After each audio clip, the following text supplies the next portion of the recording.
Hello, my name's Dave Krishock. I'm the Bakery Technical Services Manager for Graincraft, and welcome to Dough with Dave.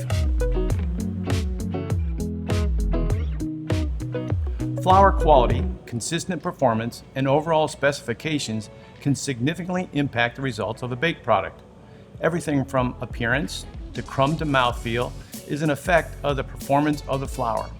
It's important to understand some of the main characteristics of flour and how each plays a role in the dough absorption, development, and the quality attributes of the final product.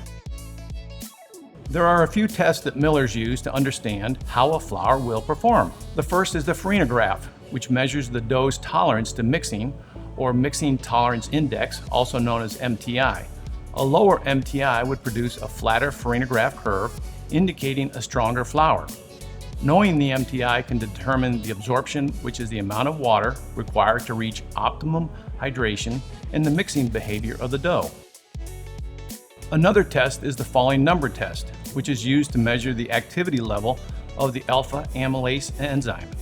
It does this indirectly by measuring the viscosity of a flour and water paste. The more alpha amylase present, the faster the enzyme will break down the complex starch or the flour water paste into simpler sugars. Most bread and bun producers' specifications require a falling number somewhere between 225 and 275. Another specification bakers often ask about is ash. While ash has no impact on the final baking quality of the flour, it will affect the final color of the interior of the bread or bun. Generally, bread and bun producers specify an ash content of 0.52 to 0.58. Protein content and protein quality of baking flours are vital functional, nutritional, and economic parameters for millers and bakers. The protein content of wheat flour varies widely from 6 to 18%, depending on the type or the class of wheat milled and the growing conditions for that particular year.